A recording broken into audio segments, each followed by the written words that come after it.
just below the beautiful Superstition Mountain along the old Apache Trail. And if you've ever traveled down the old Apache Trail, then you've passed this sign for the Old Wasp Mine. A piece of the history, the legendary history of the Superstition Mountains. And today, we're very pleased because I can't tell you how excited I am to be talking with Clay Wurst. Now, he's somebody we wanted to have on the show for a long time. As probably the most noted authority of the area, he could probably tell us some great stories. And we're going to be talking to him about the mine here and some other things along the old Apache Trail and the Superstition Mountain. So let's get right to it. Clay, tell us how you acquired the Wasp Mine and tell us a little bit about the history associated with it. Well, I came to Apache Junction in 1947, over 70 years ago, but I acquired the Wasp and where my home is now just over 40 years ago. The Wasp, this is strange. I'd mentioned that the Mammoth Mine was all Mormons, Merrill, Hakes, Kozner, but right in the middle of them was a Gentile, Joseph Riley Morse. And back in those days, they had an acronym, WASP, White Anglo-Saxon Protestant. Whoa, whoa, Clay, I don't know how politically correct that is. And the Mormons probably derisively called him the Old Wasp. Well, he named the mine after himself. So a friend of mine, Cliff Sovig, and I acquired the Wasp about 40 years ago. Split it. Cliff took the south end, I took the north end. Never dreamed of ever mining it. The Wasp ore chute wasn't discovered until 1929, and it was discovered 1,000 feet underground by an encroachment from the Mammoth Mine.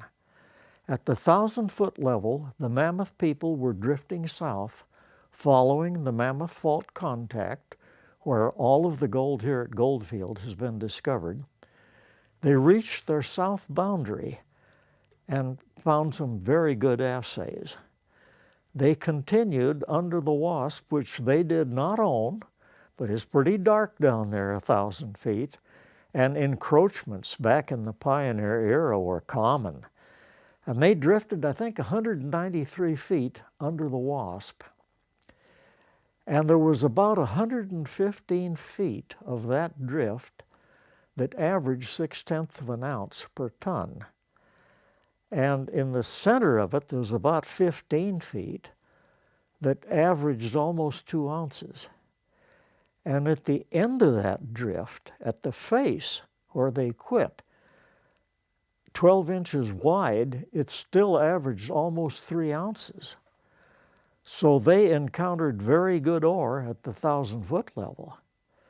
Now, the Wasp ore chute was not discovered near the surface until I think it was 1986, when two prospectors or miners named Welker and Housley approached me about getting a lease on the Wasp north of the highway. I'd built my home on my part south of the highway. I gave them a lease. What I didn't realize then, that there was a fellow over here at the Bluebird. Are you talking about John Wilburn? John Wilburn, thank you, I'm sorry. There's a fellow over here at the Bluebird named John Wilburn. Wilburn had gone over on the Wasp north of the highway and noticed a blue copper carbonate bloom right in the bottom of the wash, which indicates copper mineralization. Darn his hide, he didn't come to me. He knew I owned the property. He went to Welker and Housley. They came, got a lease on it, went over with a backhoe, and 4 feet below the surface, they hit the apex of the Wasp ore chute.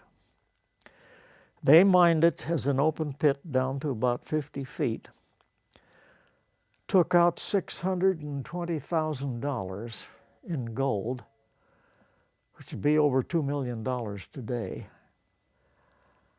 I terminated their lease for non-payment of royalties, and the operation was shut down. I went back into it and did some exploration work down to, another 10 feet.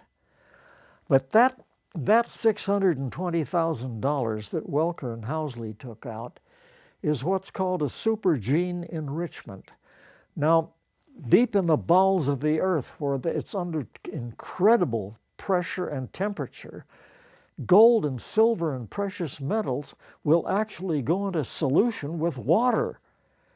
And where you have a fault, where you have a weakness coming up to the surface, that pressure can force those solutions up through that fault. But once it reaches the surface, then the temperature and pressure drop sharply, and the gold and the silver precipitate out. And that creates what they call a supergene surface enrichment. It will not continue to depth. But the feeder, we know for a number of reasons that where they intercepted the WASP ore chute at the 1,000-foot level is definitely the same ore chute that Welker and Housley worked out as a surface mine. That feeder definitely has to contain some gold. How much? There is only one way to know. It has to be drilled. That is expensive. It's something I cannot do. I'm 90 years old next year, and I must sell the property. So I've got to sell it to someone. I personally feel the open pit is at the end of its economic life. It probably is. It's got to be someone with the funding and the technical expertise to go ahead and drill it out, to determine what's down there, and then, presuming it drills out, to develop it as an underground mine. Okay, so if you could drill down from the 50 feet of the WASP mine to the 1,000 feet of the Mammoth mine, how much gold do you think you'd find there? You can take the assay, the values at the 1,000-foot level, and the 1,000 at the 50-foot level, and you can try and interpolate, and you can play with arithmetic, and you can come up between around $25 million. Now, you can also extrapolate this. It hadn't bottomed out, so if you add 10 or 20% to the bottom, and the end of that drift was still in pay ore, if you add another 10 or 20% to that, you could come up with $50 million, and those figures mean absolutely nothing. Oh. It's wonderful to play with the arithmetic, but really the only way you will ever know what's down there is drill it out, and that I cannot do. All right, is there anything more that you would say is unusual about the WASP mine? Well, one unusual thing about the WASP, this is something we never quite understood. Merrill, Hakes, and Kozner and Joseph Riley Morse staked out the Mammoth Group back in 1893. When they sold out, Morse kept the WASP. They sold everything at Goldfield except the WASP. Morse kept it back and patented it, bought it from the federal government back in the pioneer era.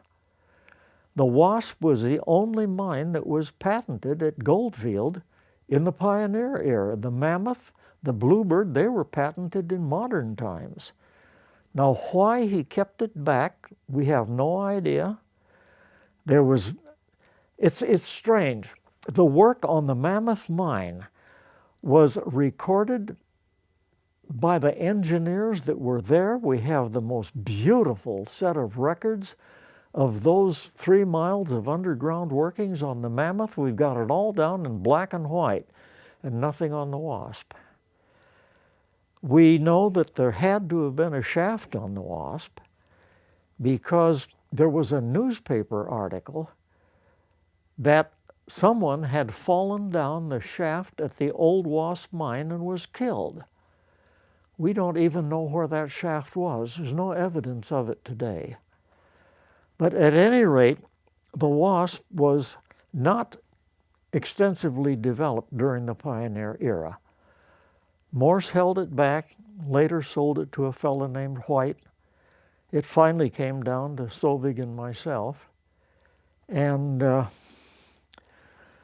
we've got dreams about doing something with it. We would like to see Goldfield back in production again, and it very well could happen. The history is there, the geology is there, and the WASP, since it is private land, you are not bothered with permits from the Forest Service and the BLM and all of the other paperwork with the federal government. It's a very clean operation, so hopefully we may be able to do something with it. So what does lie between the 50-foot level of the Wasp and the 1,000-foot level of the Mammoth? Well, it's just one of the mysteries of the Superstition Mountains. Thanks for watching.